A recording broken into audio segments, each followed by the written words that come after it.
got an ult on him, and All right, welcome back, everybody. We got through the picks and bans pretty quickly this time.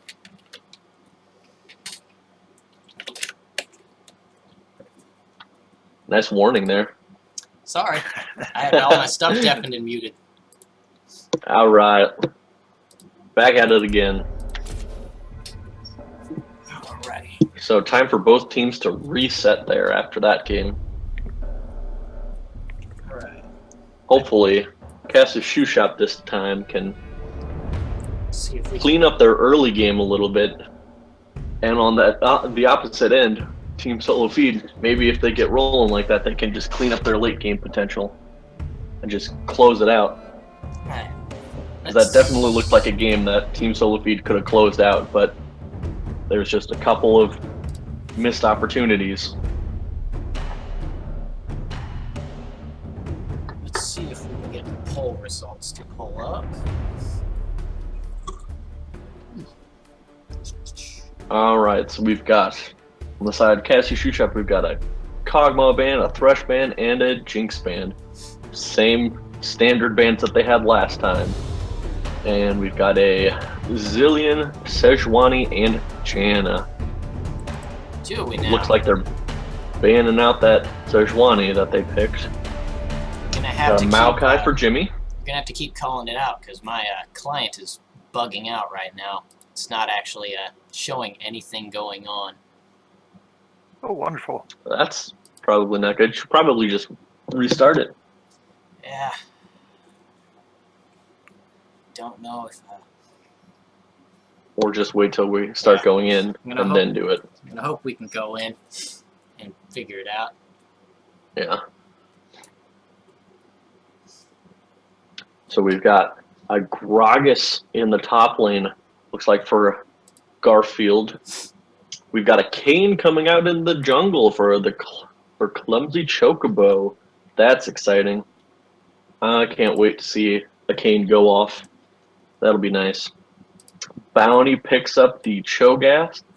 And we've got Sivan picking up the Diana. That's kind of scary. Never something fun to... I hate Diana's. So strong late game. Instantly pop you if you're a squishy. But DJ Mad Hatter's picking up that Malzahar in the mid lane. So we'll see how well he can do early and if he can try and shut down that Diana. And then we've got more bands coming in. We got the Nautilus band, the Misfortune band, the Belkaz band, and Brand. And then it looks like Jirachi's going to pick up his Xayah again. Lucian picked up for Digital Love 69. We'll see what Super Hoagie picks up here in just a second. He picks up that Leona. We got the Lucian Leona bot lane. All right.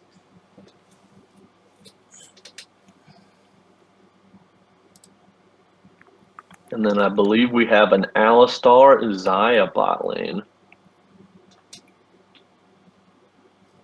So team styles just flipping it up here a little bit. We do have several very tanky champions on each side, but now we've definitely got some assassins with Kayn and Diana going in there. So this time we're just going to have to see the bot lanes. I always feel like I give Lucian the upper hand in the Xayah matchup just because the Lucian can just dash to the side away from Xayah's feathers, and so you can't really ever get a lockdown on the Lucian. Especially with that Lucian passive, you get that double shot on her. It's gonna cut through a little bit. You're gonna have to let me know what the timer is, because it's still just freezing up on my end. 3, 2, 1, 0. We're just now about heading into game where we got the 2:55 for the spectator delay. All right. Could someone pull up the poll results in the thing? My chat is screwing up too. But the poll results do see Super Hoagie winning with a very large margin of the votes. If I could just get it to pull up in this chat.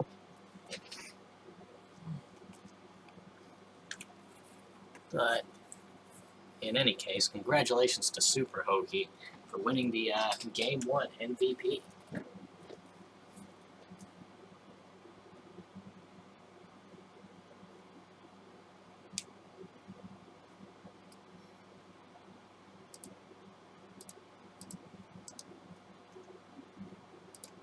Try to make this prettier. All right, so let's talk about team comps. Opie, what are your thoughts on Cass's Shoe Shop's team? Well, I'm definitely seeing a lot. There needs to be a lot of early jungle pressure, just because that's, I feel like, what Kane does best. He can get into those lanes.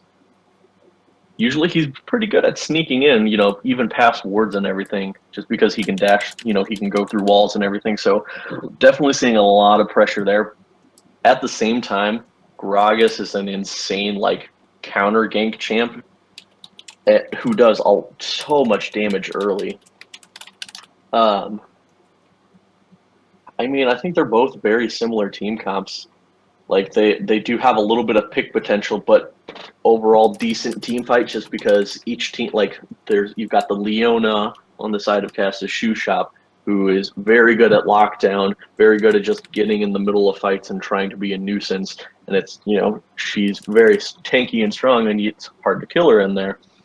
So, I mean, it's going to be an interesting one, because you'll also have the Maokai engage. I feel like Malzahar is just going to have to be a backliner for Lucian. Keep Lucian alive. Somebody, you have the Diana dive on that Lucian, Malzahar just ults her. That's what needs to happen. Keep the Lucian alive while you have everybody else diving the backline, CCing them up. So that's one I think is going to be kind of the biggest focus for Cass's Shoe Shop. Keep the Lucian alive while you have everybody diving the backline, like with Kane, Maokai. Malzahar kind of plays the peel game. What's your thoughts on the team solo feed? I think both team comps are really very similar. They kind of have that pick one, delete. So, whoa, I got to reconnect. It looks like I can finally show something. They both have that sort of pick and delete that single target. We're loading into the game now. Yeah. I think you pretty much hit it. Everything you said for Cass's Shoe Shops, I'd kind of have to say it's somewhat along the same lines for Team Solo Feed. They both have that pick, but they also have that team fight potential. Yeah, it's going to be all come down to just how each team plays those team fights, who can get off those flanks. You're going to have a tanky Cho'Gath you're going to have to deal with as well. But then you also have the tanky Maokai, who's just got all of the CC as well. So we'll see how that plays out. But we're in game now. And it looks like we're going to start with your kind of standard fan out on both sides. Both junglers look like they might be starting on the bot side. Maybe not. Maybe Gragas starts on that top side. Ooh! Get some action in the mid lane. Diana taking a lot of poke, but she should be able to just go back to base and then come back. And let that be a lesson, kids. Don't never face check a bush. No summoners burn though, so no harm, no foul. Everybody gets out all right.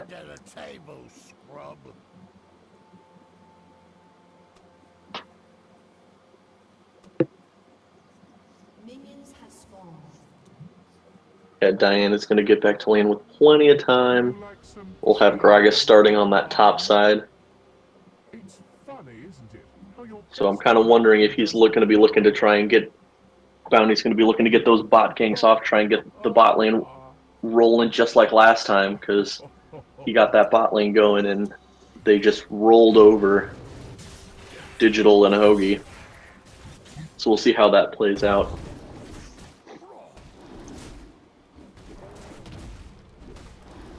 Looks like we got Kane starting with the Raptor start. Gragas starting right on the red buff.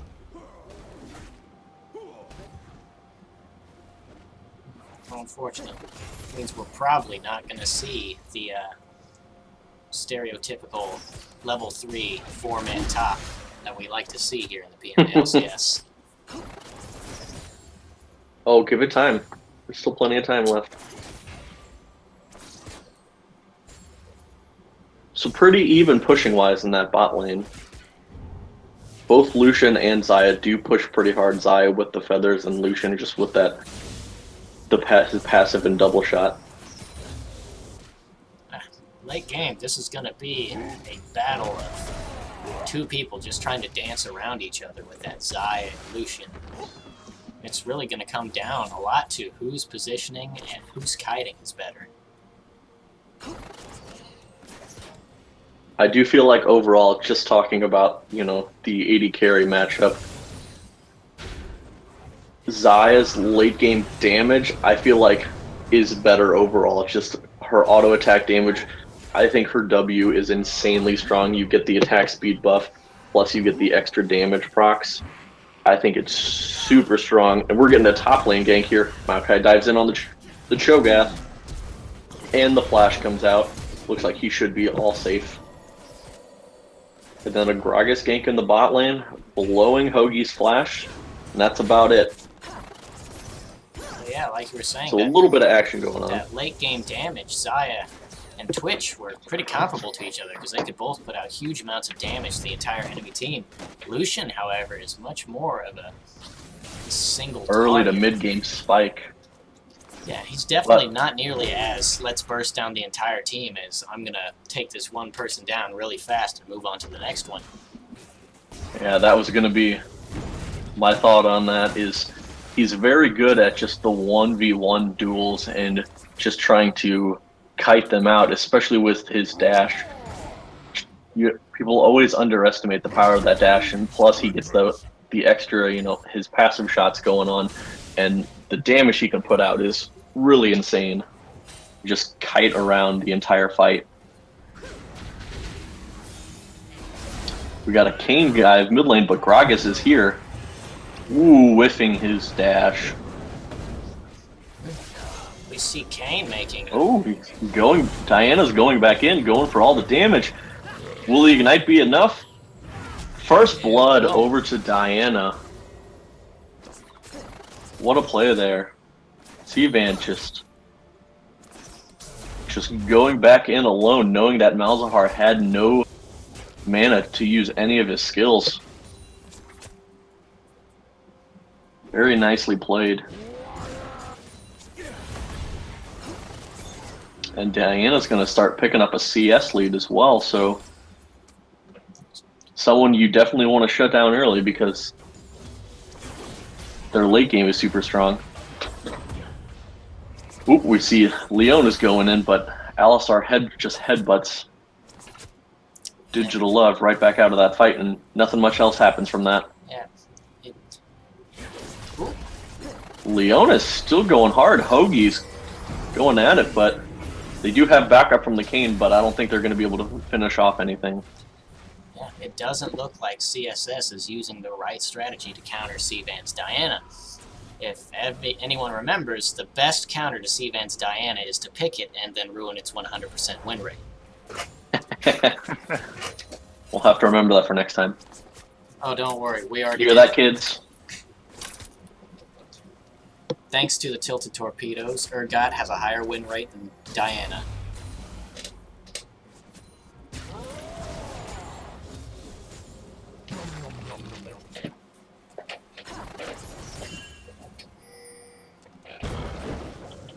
Alright, so we're taking a look at this farm in the top lane. Looks like it's almost dead even in the top lane. Hasn't been much trading going on back and forth. I mean, you got two Kane's champions. just a little bit further ahead in the jungle. You got two really, really tanky champions that don't put out too much damage in their early game. But they both have really good sustain in lane. Oh, yeah.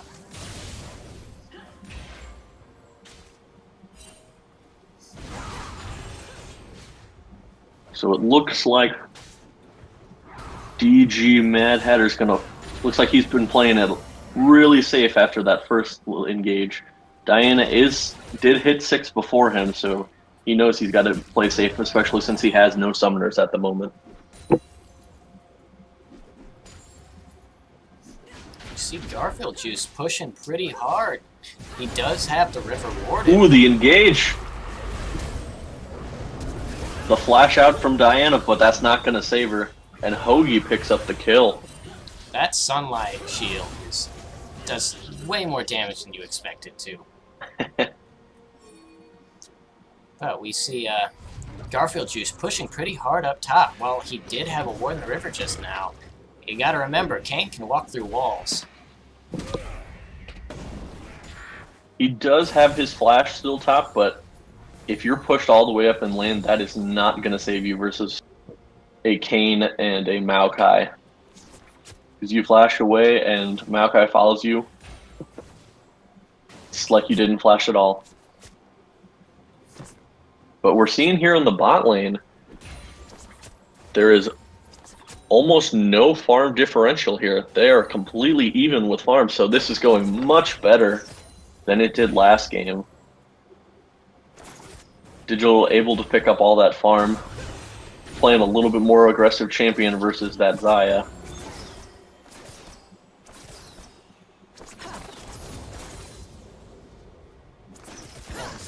Maybe. Now we do see an item disadvantage at the moment. A Vamp Scepter on a longsword to a BF sword at the moment, so Lucian's looking more for the sustain at the moment. Yeah.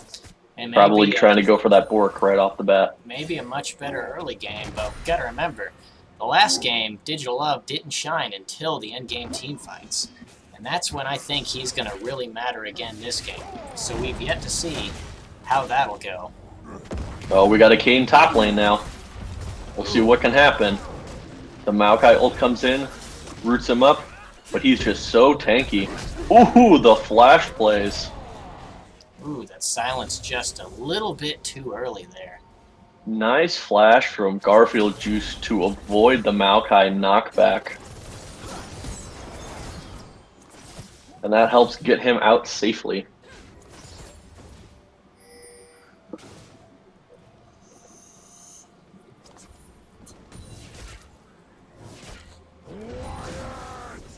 And we can see in the mid lane, DG Mad Hatter's just fallen behind a little bit in farm, just about 9 CS. Not a huge disadvantage, but something you definitely don't want to keep growing, not especially versus a Diana.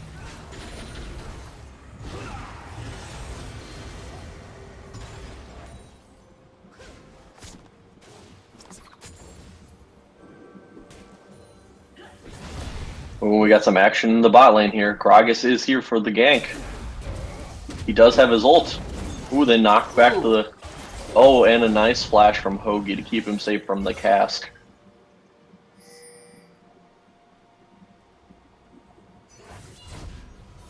That looks like all of CSS is just gonna back off. They were ready for anything, but disengage just was a bit too far in the past to make any plays off of.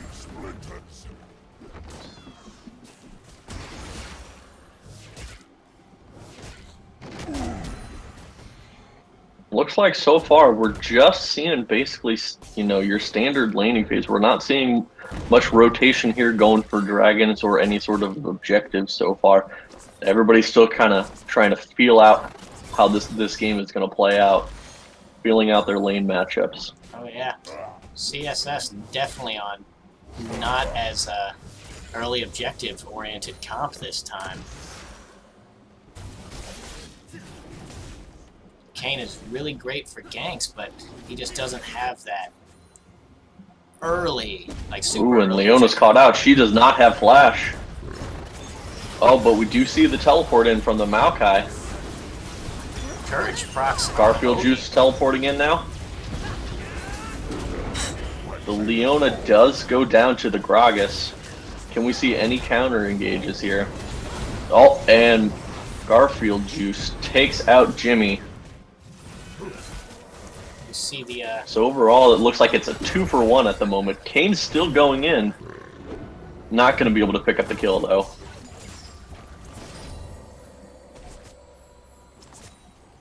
We still see Diane here waiting in the sides, just hiding in that bush there. it is a 3v5 right now, and Malzahar's spell shield is back up, so he'll be able to dodge another rupture if Joe tries to Uh-oh, here drop comes on. the Diana.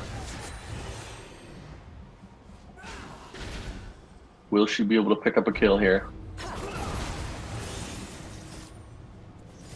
Good idea from Kane just to sneak into the wall there. Diana can't dash through walls like that. Not yet. Give Riot about 3 patches. Everybody will be able to walk through walls. So it looks like they did hold off a team solo feed from doing the dragon, though. And it didn't cost them anything else, so not bad overall. Could have been capitalized on by TSF. They could have picked off that Kane, but it looked like they were all just a little bit hesitant on that. Well, they still did walk out ahead with it. They got 2 kills and are now sitting on a bit over a 1k gold lead at 13 minutes. Which isn't terrible at this point, but like you said, they could have probably capitalized a bit more with a bit more aggressive playing into it. Because we saw Malzahar flash to avoid the rupture, but it still went off and popped his spell shield. So he wasn't going to be able to get out of anything if someone was to jump on him. Yeah, it looks like there's just a lot of hesitant gameplay on both sides. I've noticed that happens a lot in Game 2 situations, because you get the team who lost the game already and they don't want to overstep their boundaries, whereas the team who won is like, hey, I don't want, we don't want to go crazy just because we won that first game, so it's a little bit of mind games going on. Or you get the opposite, where one team's incredibly tilted and plays way, way worse. So I think everybody's just a little bit hesitant to make any calls because they don't want to make the wrong play at the wrong time, or, I think that Baron call at the end is really on the mind of Team Solo Feed right now. Ooh, the Malzahar! Oh, and he's gonna go down. Diana will live. Seavan did manage to get the Ignite on before the ult was dropped. So all he had to do was wait and hope that Malzahar didn't get enough damage to take a kill too. Ooh, the Grog is chasing after the Kane. Can he get him? Oh, we see the flash, and it's gonna be a trade kill there. The flash from Diana and the flash from Kane come out, and they both get each other tower taking down Diana. So that is 2 more kills on the Diana, and that's one of the people you really don't want to see those kills on.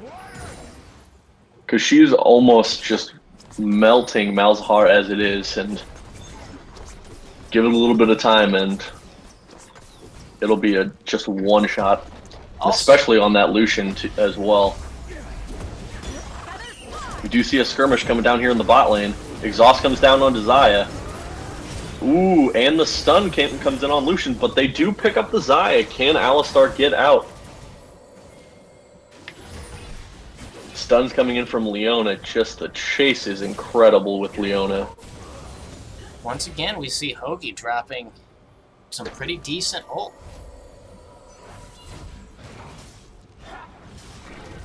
Very nice play from the Cass's Shoe Shot bot lane to pick up 2 kills there. Oh, we have a minute of... And put those both onto Lucian as well. That's really important. Well, we have just a minute of downtime. The thing to note is that Clumsy Kokobo is opting to go Rost instead of Shadow Assassin for this match. Now, that seems to be the most common thing right now for Kane players, but it'll be pretty nice against the Cho'Gath and the Gragas and in any extended team fight. But if he's going to try and play it to burst down Xayah, he's going to have a bit harder time than if he took the assassin path. And we've got Cass's Shoe Shop here trying to take down this dragon. Gragas tries to go in, but gets Malzahar ulted. Kayn is here with the ulti onto Gragas, and he is going to go down.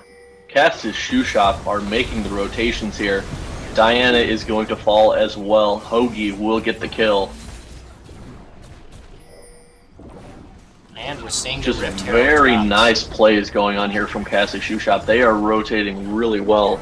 Started off with the 2 kills bot lane. They got the Malzahar and the Kayn who go take the Rift Herald, and then they rotate it into Dragon.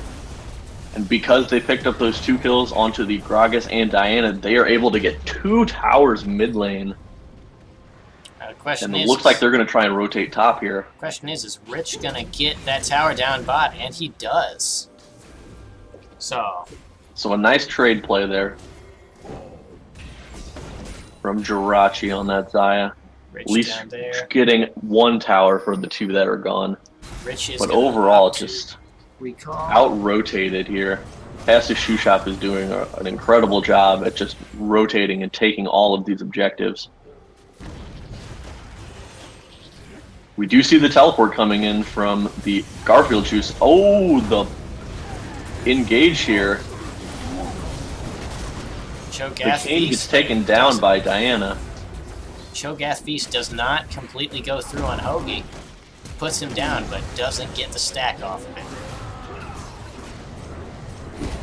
Many flashes blown. Ooh, the Gragas gets ulted by Malzahar. They are diving the tower.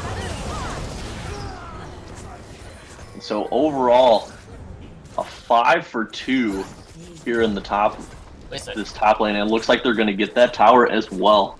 triple kill on Jirachi. Those are his, those are their first 3 kills of the game.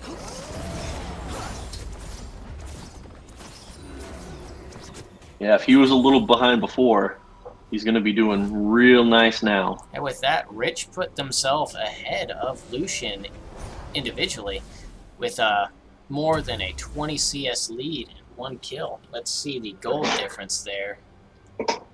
All right, I just want to take a look at something real quick. Lucian right now has 2 ruby crystals on him. Mm. I'm thinking he's probably going to be going for a black cleaver, Most likely. but 2 ruby crystals at the same time. I don't know if that's the way you want Maybe- to be maybe going with he going right just- onto that. Double clicked it and didn't notice. We'll give him the benefit of the doubt on that one. Or maybe he just really doesn't want Diana to burst him down and for some reason didn't want to buy MR.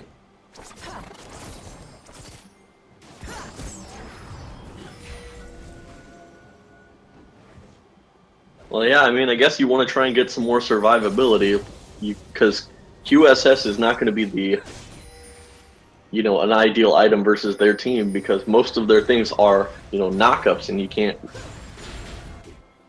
There's only, a couple actual, there's only, Xayah root, so, I mean, there's not a whole lot you'd be able to QSS really well, effectively. Looks like Kayn just goes in, but decides to turn right back around. He just goes through to say a friendly hello and back into the cover of his jungle. Well, Opie, to piggyback off what you said, you can QSS knockup and then flash. Oh, we got an engaged mid lane. Maokai dives into the backline, but you've got Alistar and Diana diving your backline. And both Maokai and Malzahar will die for this. DG Mad Hatter tries to save himself with the ult, but it's just not enough. Too little, too late. They do take a bot lane tower, though. And this mid lane tower still hasn't gone down yet. Yeah, with no minions, the tower is much harder to take. But at the same time, they might be able to take this second inner tower as well. Yep, it looks like they're going to be able to take that down. So they get a couple picks and 2 towers for 1. TSF coming out ahead of that trade. So it looks like overall now, the gold lead is back in favor of Team Solo Feed. They are now up by just over 3K gold. It's very fortunate for TSF. They managed to make it through that early mid-game moment that most teams in the second game have after they've lost, where there's just this feeling of hopelessness after a team fight goes bad. But they managed to make it through that and are maintaining their momentum.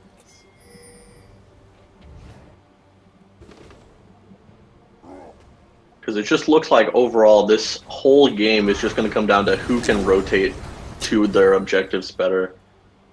Because if you start a fight and one team's got all 5 members there versus the other team's only got the 4, that can make all the difference when it comes to who's going to win that team fight. Because if Team Solo Feed's making a rotation and they don't have C-Van on that Diana there in time for the very start of the fight, that can completely change everything. Looks like Kane is trying to take the dragon, but Cho'Gath has spotted him. That's something Kane's got to watch out for, because if Cho decides to feast, it's going to be an easy dragon. And it looks like Team Solo Feed has decided to just turn onto the Baron, forcing the flash there out of Diana.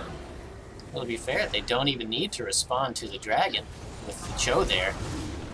Ooh, that was close. But Kane does pick up the dragon, but will he be able to escape with his life? Cho'Gath is just so much health, and he's just going to nom down on that Kane. It's almost like was a candy cane. These are worse than the jokes we told earlier. Oh, man. Oh, come on. That was good. Whew. Oh, man. Feel like freak. Right. Alright, so now we got to start seeing more of the Baron setup time, because as we can see, Team Solo Feed's just ready to jump on this Baron at a moment's notice. I'd like to see how many stacks. Cho'Gath is sitting with 9 stacks right now, 3 from champions and 6 from the minions. So he's currently maxed out on minions and can only gain those stacks from killing champions with Feast. Well, and epic monsters. And he's already at 3,400 health. So he's going to be the one to take out. We do see that he built a righteous glory instead of rushing a stone plate, which is probably the better choice for engages, but not quite what you see lately with Gargoyle stone plate on Cho being so busted.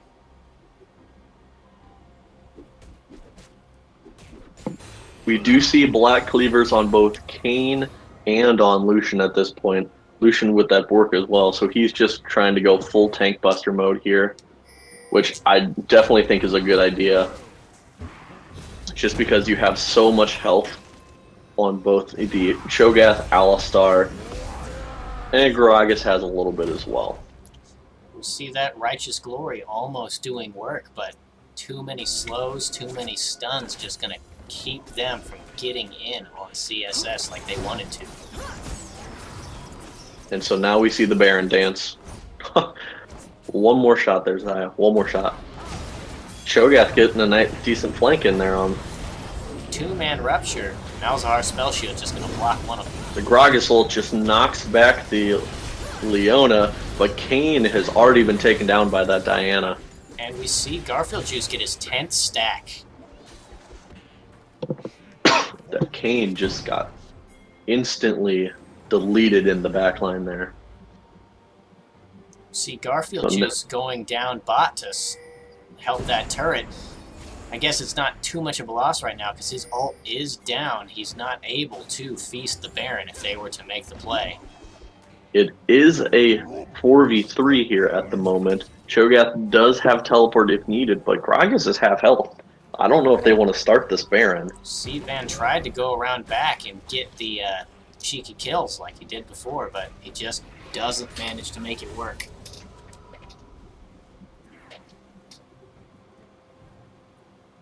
C-Van does have to be careful, though, in those kind of situations, because if they would have realized he was there, like if there would have been a ward there that they could have caught him out a little quicker, that Maokai could have turned on him. Oh, yeah. And they could, I mean... It would just be a repeat of what happened at the end of the last match. He tries to come in from behind right onto a ward.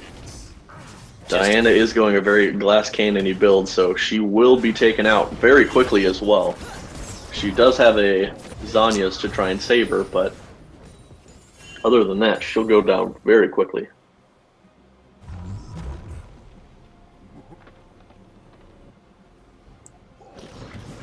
Oh, and they don't see the ward that's on Baron, so... Regardless, they're But going it looks for like, yeah, Cass's Shoe Shop is might not be able to react in time. Oh, We do have the Maokai teleport coming in. Leona is there as well. They might be looking for the engage. Here comes the Maokai ult. It's going to hit 4 members of the team. And Leona ult hits 3. Then they can't take down the Xayah just quite, but she is forced out. C-Van jumps in on that Diana. Lucian coming around the backside. Gragas taken out already. Can they turn this fight back around? Lucian doing massive damage here. Oh, and we see the Lucian flashback over the wall for the kill. Now see, right here, they don't have a minion wave pushing mid. They should probably just try and rotate for Baron. It's a 4v1 at the moment, and Leona's coming up in 2 seconds, so they should probably be trying to just rush this Baron. Yeah, they have. But they do have a Lucian that's still pretty far away at the moment. There we go. Does Xayah try and go for the steal? Probably not a great idea. Oh, gets hit with the little saplings. Ooh, that was kind of scary. But Kane does manage to pick up the Baron. Very nice fight there. For Cass's Shoe Shop. They get that strong engage early from the Maokai and the Yep, they managed group to them up funnel so much. TSF right into the center of their entire team, and then Lucian just goes in the middle after Xayah's already been forced out of the fight and just picks up anything he wants that he can see. And because they were so grouped up, DG Mad Hatter was able to hit several silences on their team. And just, he was able to do a lot of damage there as well. He stopped the Gragas, which is a big disengage for their team. And huge CC. He does do quite a bit of damage, even though it looks like Gragas is going for the tanky build, but he was able to ult him and take him out of the fight. And then Diana had Zanya's to save herself, and after that, she just couldn't do anything else and got taken out as well. If anything got pulled out of that fight for TSF, it's that Cho got another stack. And theoretically, as he's infinitely scaling, eventually he'll just be too much to handle. If we make it like a couple hours in the game. So yeah, I think it's at this point that Cass's Shoe Shop needs to just start pushing lanes. They do have that Baron buff. They need to start pushing, and if they want to try and go for the Dragon, then do a bait. I think they can base race for it, because they'll be able to take out an inhibitor tower real quick. Oh, Looks like they might start rotating top. let's see if Cho gets his 12th stack. He does. Looks like there was just a little bit of indecisiveness there from Cass's Shoe Shop. They looked like the 3-man Leona, Maokai, and Lucian were going to start rotating top lane, and then they just kind of stopped, and now they were going to back. They probably saw that TSF was on that dragon and hesitated on whether or not they wanted to go for it. And then eventually realized there was no way. Ooh, the Gragas might be caught out here. Ooh, just gets over the wall. But yeah, unfortunately the Maokai does not have his teleport up at the moment, so they can't really get a split push going, because without that Maokai, they can get engaged on really easily. But Cass's shoe shop needs to just get these lanes pushing out. They have to get all of these waves going more in their favor. Because then it just makes the rotation so much easier. They're gonna need to start splitting down for those objectives, because what they... Oh, here comes the Diana. And Kane is just gonna get eaten once again by Cho'Gath. This was He just got bounced around. this was just what I was about to say. What CSS shouldn't be looking for is fights and extended trades, because even if they're pulling out ahead, that Cho'Gath is now 6-1 with a healthy amount of stacks, and that's something you don't want getting more and more. 'Cause every single fight, he's managing to pull out one more stack and one more stack, and that's getting him the gold and the health he needs to just be this Cho'Gath's massive over wall. 4k health now. Whew. And that's before he's upgraded his ult to the next rank.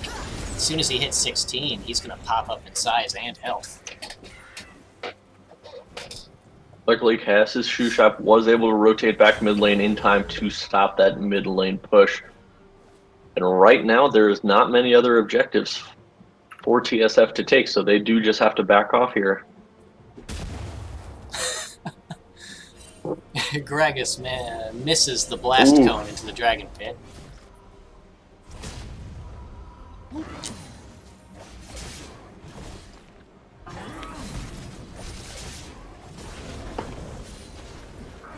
Alright, so we do have a little bit on Baron coming up, a few minutes, and the next Drake is going to be Elder.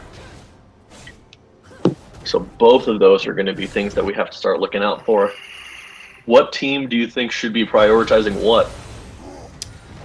I believe at this point, TSF needs to do what they just did in the last one, looking for weak decisions and punishing CSS for it. Conversely, CSS just needs to start being confident in what they choose to do. Because back there a second ago, we saw only a couple of them in the mid lane, and the others kind of noodling around in other lanes, and it just doesn't work for them. They're getting the objectives and the kills when they make confident plays as a team. And when they don't do that, they get punished for it. Alright, and we're seeing a 4-man bot lane for each team here. Cho'Gath is in the top lane, and Maokai looks like is in the top. But he knocks everybody away with his ult, so it doesn't look like much is going to come from that. They are trying to keep on a little pressure, it looks like. Maybe give Cho'Gath some room to push out that lane. Do see Cho'Gath finally has that Gargoyle Stone Blade, which is going to significantly increase his ult damage.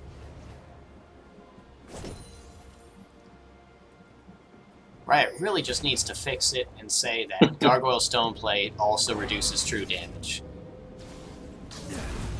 Maybe one day.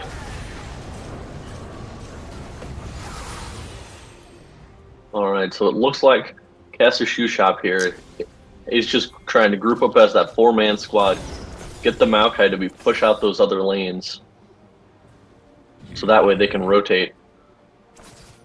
Maokai did back off there, and so they don't have that wave pushing at the moment. Otherwise, they could have just rotated top and tried to get that tower. But with Baron respawning up here in just about a minute, looks like each team is kind of trying to play the Baron bait game. Cho'Gath is now sitting at 4,600 health.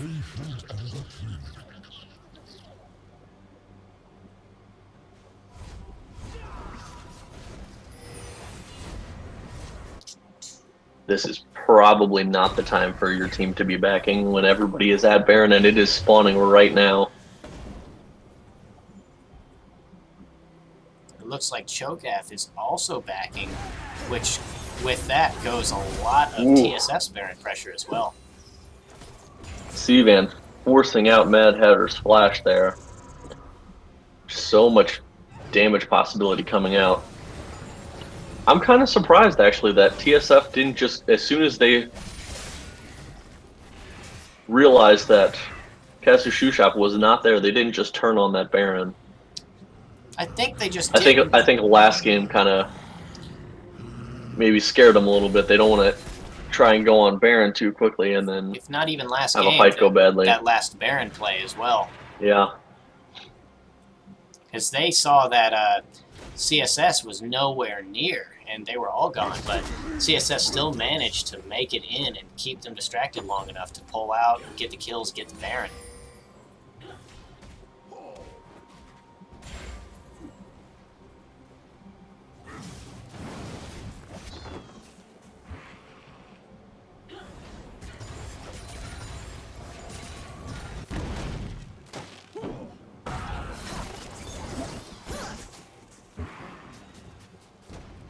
Interesting. So we see that there's a Thornmail coming out from that Diana. Not my necessary... the choice that I would have chosen, just considering that the Xayah is the only 80 damage you got coming in here. We got a fight breaking out. Diana just diving back to the Lucian and taking him out. It looks like that Leona is going to be next. Hoagie goes down. Garfield Juice gets another stack. And just to clarify on what was said a second ago, he meant Thornmail on the Leona, not the Diana, people. Yes, that's what I meant. I got confused for a second. I was like, what? But I think that's just a confusing pick. You could use something that's so much more, team-oriented. Especially since, you got that Xayah that's the only auto attack damage. But it looks like they're just going to dive. Ooh, and the Alistar headbutts him away. So that Maokai will live. We saw, just a second ago there, we saw Cho'Gath pop the stone plate, and I'm pretty sure he had over 7,000 health. The shields in that fight were huge. Looks like they might just rotate for the Elder Drag here. Oh, maybe not. We're going to see it back here. And Diana's up top on that blue buff. Nope, it looks like they are going to turn on to the Elder Drag. We're going to see Cass's Shoe Shop looks like rotating up for the Baron here. There are no wards, so they will not realize that they are on the Baron at the moment. Baron is definitely going to be much more empowered than an Elder-empowered Ocean Drake. Yeah, and they're going to get this uncontested.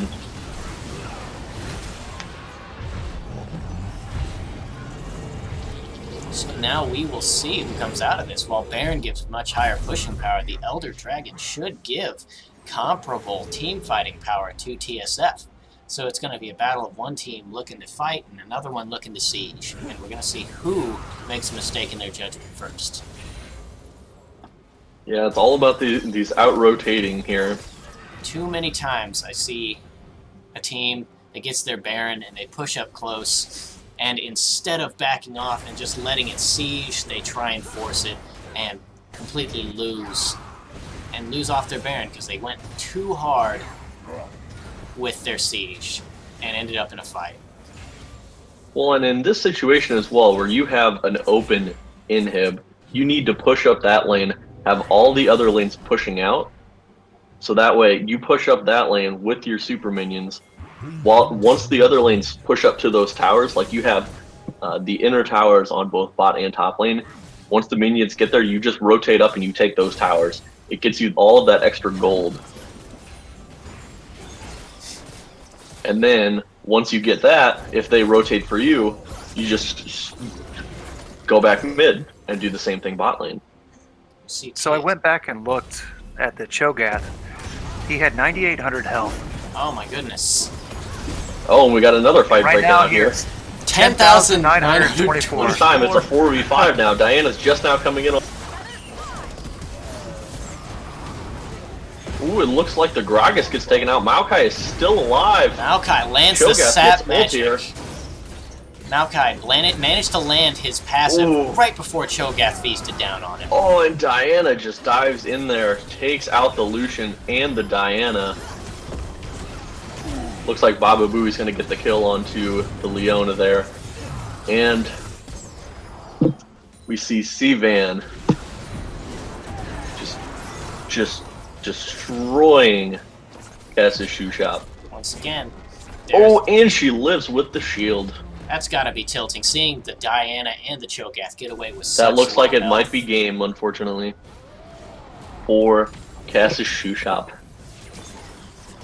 The fight started out so good, but it was a 4v5, and once Diana got there, she just hit the delete button Yeah, on that back line. like I mentioned before, you don't want to start a fight with a team that has Elder.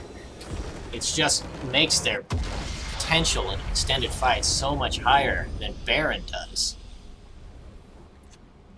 So it looks like it's going to be evened out here. We're going to have Cass's Shoe Shop taking the first game and Team Solo Feed taking the second game. Alright. Whoops.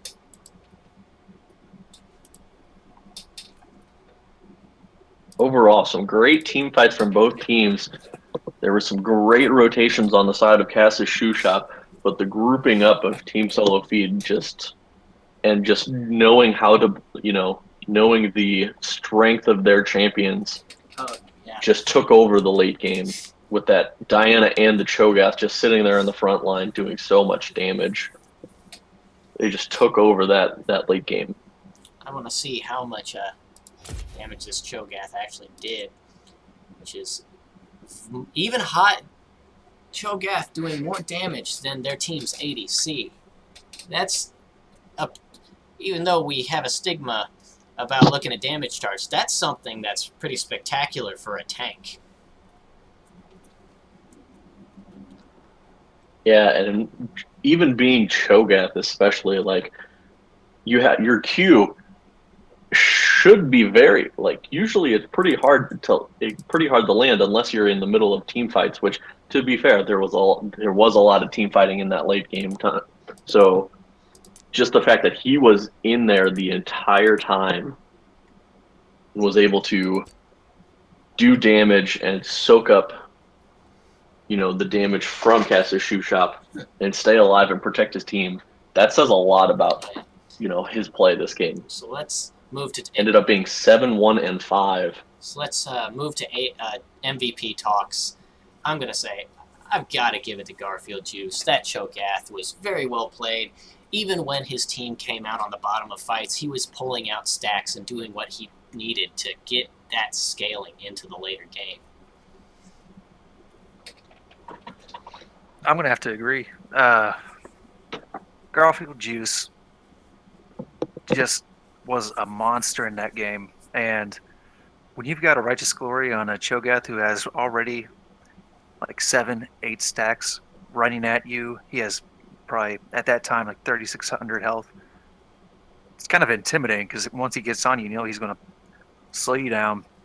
He's going to knock you up, silence you. Their team's going to come in and he's probably going to feast you. I got to give a shout out to Baba Booey because that score 2-2 and 18. He was in the fight constantly. But I'm going to say overall for the MVP vote, I'm probably going to have to go with C-Van on this one just because he played the early game so well, which versus a Malzahar early can be very oppressive. He played it very well, got himself ahead, and then was able to roam around and just get to that back line and just kill whoever he was going for. He was just that assassin that they needed. He would take out, he took out the Lucian. He took out the Malzahar. He did exactly what it needed to do the whole game. So he's going to have to be my pick. As far as power players goes, those two are hand in hand this game. We wouldn't have had the whole team survivability without Garfield Juice, and we wouldn't have had the damage going down without C-Van picking off those targets. Yeah, and then in a couple of those fights, you also did have Rich sitting in the back line who was able to keep himself alive because that Kayn, Clumsy Chocobo, was just trying to get on them the whole time. And he was doing a good job of getting there, but when you have a Gragas and an Alistar to headbutt you out and a Cho'Gath to just, all he has to do is ult you, there's not much you can do in that situation. While we don't see Rich coming out with a very high kill lead or a very high, like anything spectacular at first look, they did destroy 6 towers, which is out of the 8 that their team took. So that's pretty good in my book.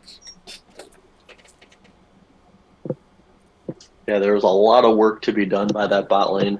They were more of the understory this game. We had the Cho'Gath and the Diana doing so much work in there, but they were still solid. They still stayed alive. A score of 4-1 and 9 is still a really strong score. Oh, yeah. 2-2 and 18 is also still incredible. That kill participation just always being there. And I think that's kind of what brought their whole team together, and that's why they won, because they were constantly fighting as a team, because what they needed, because they could keep their carries alive, and they could also dive the backline like they needed to. They pulled off their comp really well. There was a couple shaky moments in the middle, but other than that, they grouped together. They came back from that first game loss. They learned from their mistakes there. Once again, I really wish that spectator mode had all of the stats that you get from playing the game, because it would be really nice to see how much damage people are putting out to towers as well, just to see who really is pulling their weight in taking down the objectives. Anyway, let's see how the MVP poll is going. Oh, it looks like right now it is currently tied. So we need people to get in there and make their MVP votes.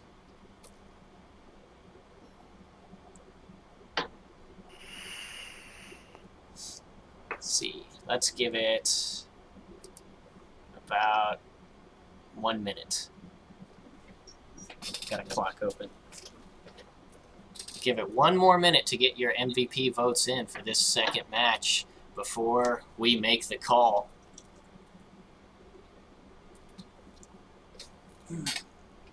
I'll message Hoagie if he isn't in the Player of the Game channel already.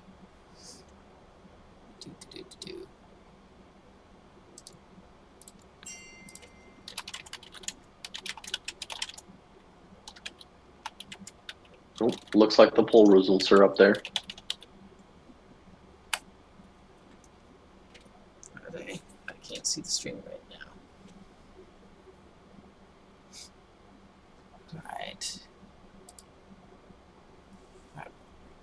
If they don't change in the next 15 seconds, then it looks like we're going to have a winner. I can no longer see the poll because my phone screwed up. RIP. Alright. Are the results still the same? Yep, it looks like Garfield Juice has got it on his Cho'Gath with 5. C-Van's got 4, so Alright. Garfield's got it. Somebody message him because it doesn't look like he's on my friends list. RIP.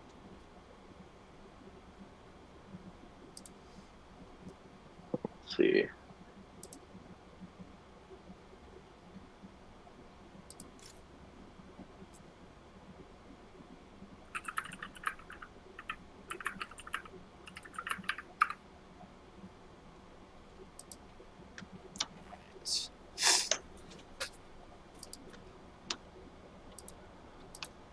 Alright, so I guess we can bounce over to Player of the Game interview. If Garfield Juice can't get in, we'll move over to miscellaneous. He's in there. Looks like they're both there. All right. So let's get moving. Hey. Hey! Oh my gosh.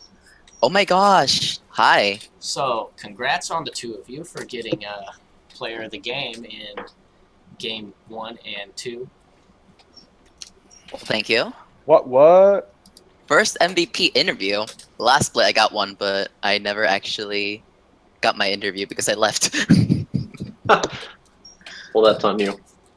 Yeah, I know that was my problem. Whatever. I don't Well, know. great games, fellas. You split it 1-1.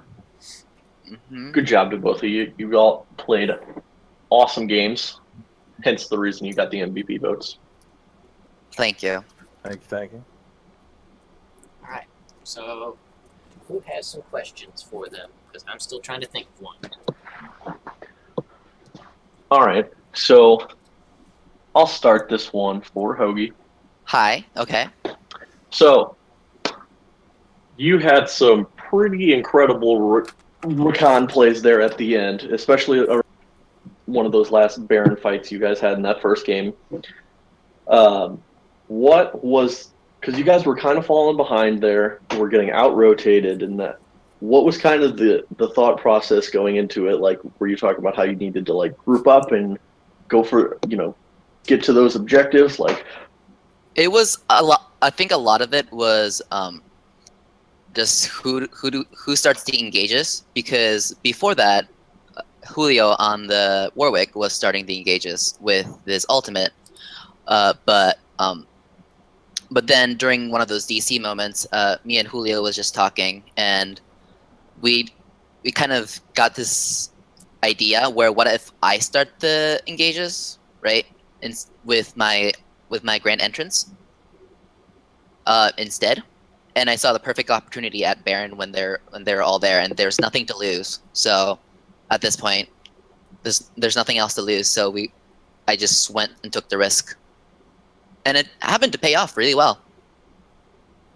I was going to say that was leading into my next question. You already answered it about the engage there, because you went in really hard. Your team was still kind of catching up to you, but you balled them up really well, especially for the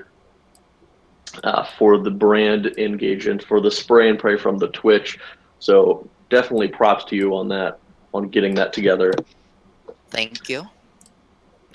All right, so Hoagie, my question for you is, well, it's somewhat, it's an observation/question. Typically, when I play for you and you play support, you tend to play champions that that don't really hard engage. Your Janna, your Lulu. You pick people who they stick next to their ADC. So this Rakan just kind of felt a little bit different from your typical style of play that I see. What chose you? What was the deciding factor in choosing that Rakan? So I knew that Baba Booey likes playing hook champions, and I could have gone more protective champions. I was debating on whether to go Tom Kench or not, but I decided after a little bit of research, I thought punishing for wrong hooks would be the better idea, so that hook champions can easily be punished. And I am actually also a pretty good Leona player, so I had that instinct of how to go in. That, and I actually really like Rakan's kit in general, just because I can move around if I need to escape. So I kind of like the versatility there from Rakan.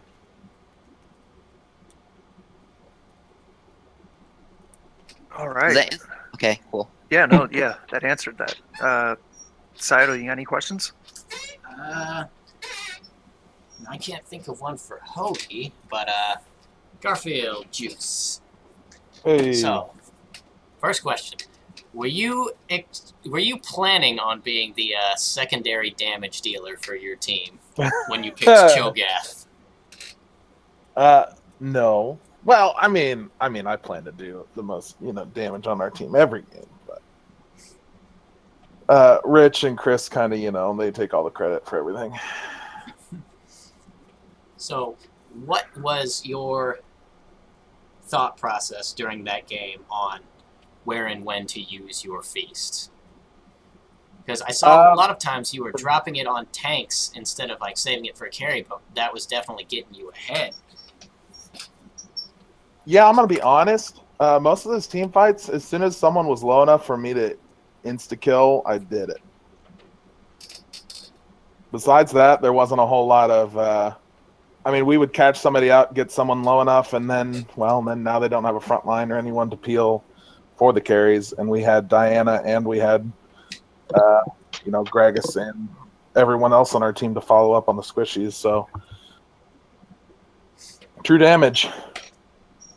It hurts. True dat. So now I have a question for you, Garrett. So in that second game, overall, you guys seemed a little bit more hesitant to make calls, especially in the early to mid game. It looked like you were trying to go for Baron at one point, and then you kind of pulled off because you were worried. You looked tentative about it. Was there still some worry from coming back over from that first game that you wanted to try and make the calls, but you guys were a little bit too timid to pull the trigger there? We were definitely more cautious the second game, coming off of everything that happened in the first game with Pat DCing and then in pick bans, Rich kind of accidentally banned Vel'Koz when we meant to ban the Malzahar, and Chris kind of whined in chat a bit just because of how hard to counter the Malzahar is to the Diana. So we knew we needed to definitely be cautious until either Chris popped off or was able to roam and like help other lanes. But we were definitely a little more cautious in the early game, just trying to shake off and not let them get a advantage like what had happened in the first game. So what point in the game do you think that finally, the switch flipped back on for you guys? What do you think was like a big turning point where you realized, okay, well, we got this. We just need to start, playing our game there? Yeah, I feel like probably where we decided to switch and take the Elder Drag, and they ended up taking the Baron. We felt pretty confident in our team fight, and from there we were pretty much looking for, like, Malzahar was tending to split push a lot, so we figured if we could engage while Malzahar was split, that was our time to go, and so that's when we really just started to try and get those fights going once we saw Malz was split. Yeah, and with that Elder extra damage, those team fights, and you just hopping off with the Cho'Gath already, and you had the Diana diving, did so much damage to them. But great job on that, those games there. On a scale of 1 to the amount of compression it takes to forge a diamond, how clenched were you when you got away in that last fight, flashing away with that little amount of health? I don't have a butthole anymore. The Oh my skin is God. fused, and they're like I don't even have a crack. It's just like a solid bowl where my butt used to be. It is just one solid mass. I think you made a few diamonds. Yeah, I'm gonna have to work on how I'm gonna deal with that. Well, I'm sure there's doctors for that. Okay, so do you know how many fee stacks you ended up with? Last time I checked, I think it was at 13 or 14. But that was last team fight, when you hit that stone plate, gargoyle stone plate, you ended up with over 10,000 health. 10,924. Yeah. I just love that. I love that combo. Like, you just the stone plate, and then especially if your team's right there, you pop that locket, and your whole team is almost as big as you are. I want to say 13 or 14, maybe closer to 15. I know I was definitely broke the 12. How much do you remember? How much base beast damage you were doing to champions?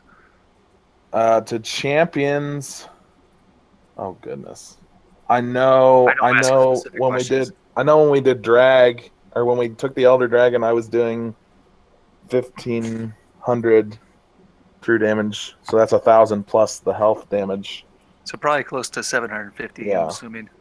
So when you pop that, you do 1,500 damage to champions. So you could almost insta-gib like the squishies. Mm-hmm. Oh my God.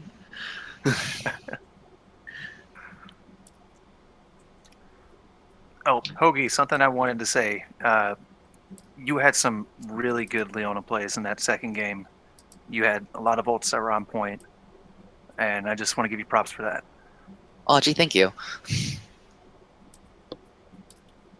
I am out of questions for you guys. Did you come up with that question for me, Austin?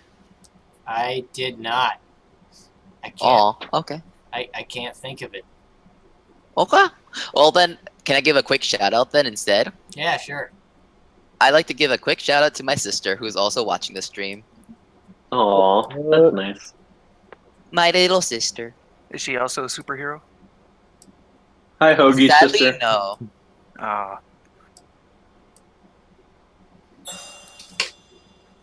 All right. Well, if that's the case, then I guess we're gonna get going. And I have been Austin Sciato Weber. I'm Mike Opie Opich. I'm Nolan Big Daddy Jingo and Shane McCoy. And thank you for tuning in to tonight's edition of the PMA LCS. Join us next time for some more Bonobo Clan Fiesta stuff. GG Garfield Juice. GG. Huggy. Good work. Thank you. You too.